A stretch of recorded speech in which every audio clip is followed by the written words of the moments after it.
محمد ہارون عقیدہ توحید ہی نجات کا ذریعہ ہے کہ عنوان پر تقریر کریں گے۔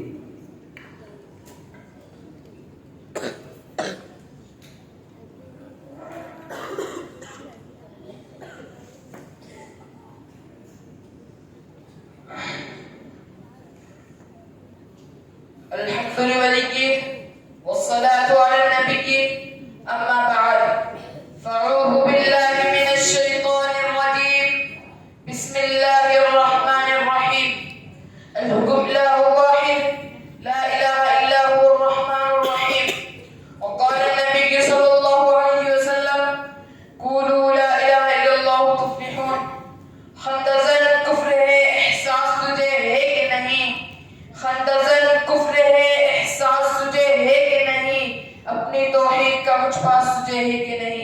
محترم حاضرین گرامی اور صدر باوقار، آج کے ایک عظیم الشان مسابقے میں جس عنوان کے تحت تحقیر کو لبگشائی کرنے کی سعادت نصیب ہوئی ہے وہ ہے عقیدہ توحید ہی نجات کا ذریعہ ہے۔ اللہ کرے کہ اس عنوان پر کما حق کا تکلم کرنے کی توفیق ہو۔ حاضرین گرامی، آج انسان کامیابی و کامرانی کا متلاشی بن کر دنیا کے گوشے گوشے چپے چپے میں گشت کر رہا ہے۔ کوئی فلاح و معبودی کی تلاش و جستجو مغرب اور یورپ کے غم کی اور ناپاک تہذیب میں کر رہا ہے۔ کوئی اپنے لیے نجات و بچاؤ کا راستہ مزاروں اور درگاہوں پر جا کر ڈھونڈ رہا ہے۔ کوئی دیوی دیوتاؤں کے سامنے اپنی عقیدت پر پیشانی جھکا رہا ہے۔ کوئی چاند سورج شجر و حجر دریا اور سمندر کی پرورش کر کے شرم و حیا کی چادر کو چاک کر سمجھ رہا ہے کہ میرے لیے بھلا فوز کامیابی و کامرانی اسی میں ہے۔ یہی طریقہ یہی راستہ میرے لیے ہمیشہ کی نجات کا ذریعہ ہے۔ لیکن میرے دوستوں، ان راستوں طریقہ کامیابی نہیں، فلاح و فوز نہیں، نجات نہیں۔ نجات اس راستے میں ہے، اس طریقے میں ہے، اس عقیدے میں ہے جو راستہ، جو طریقہ، جو عقیدہ کالی کملی والے نے بتایا ہے۔ محبوب رب العالمین نے اس کی رہنمائی کی۔ سرکار مدینہ تاجدار بتانے کو صوفہ کے دامن میں کھڑے ہو کر مکہ کے تمام قبیلوں کو پکارا، 360 بتوں کو پجاریوں کو بلایا اور اعلان کیا کامیابی و کامرانی لذت اور عزت کی پرستش میں نہیں، نجات نائلہ اور عبادت کو پوجنے میں نہیں، بلکہ شب و رضا ہوگی آخر جلوہ خورشید سے، شب و رضا ہوگی آخر جلوہ خورشید سے، یہ چمن معمول ہوگا نغمہ توحید سے۔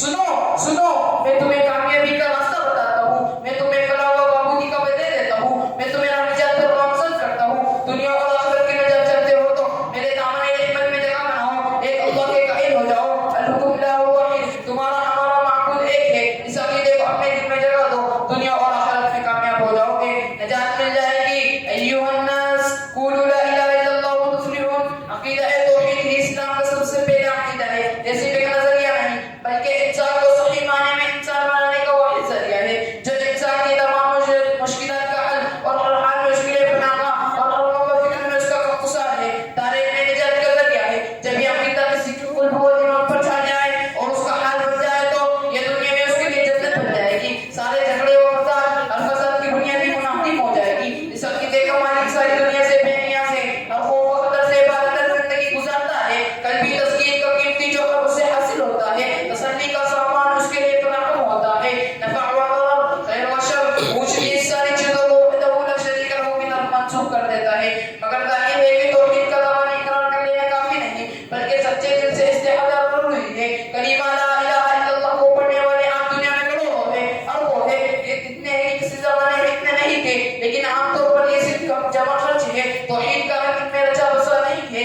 خرد نے کہہ بھی دیا لا الہ الا اللہ تو کیا حاصل، خرد نے کہہ بھی دیا لا الہ الا اللہ تو کیا حاصل، جب دل اور کا مسلمان نہیں تو اس نہیں، ورنہ ان کا بھی وہی حال ہوتا جو پچھلے بزرگوں کا تھا کہ نہ کوئی بڑی سی بڑی طاقت و قوت ان کو مغلوب کر سکتی تھی، نہ کسی کو ان کی عادت یا اکثریت ان پر اثر انداز ہو سکتی تھی، نہ کوئی بڑی سی بڑی دولت و سلطنت ان کے ملک کو حق اپنی طرف جھکا سکتی تھی۔ ایک پیغمبر کھڑا ہو کر ساری دنیا کو للکار کر کے دیتا تھا تم میرا کچھ نہیں بگاڑ سکتے، قولوا لا الہ الا اللہ تفلحون۔ انبیاء کے بعد صحابہ و تابعین جو تھوڑی مدت پر دنیا پر چھا گئے، آخر اس کے اسباب کیا تھے؟ اور وہ فکر کرنے کے بعد پتہ چلے گا کہ ان کے اندر استقلال، پامردی اور آنکھوں میں بے باکی تھی، جب وہ استبداد سے کبھی قائم نہیں ہوئے، طاغوتی طاقت کے سامنے کبھی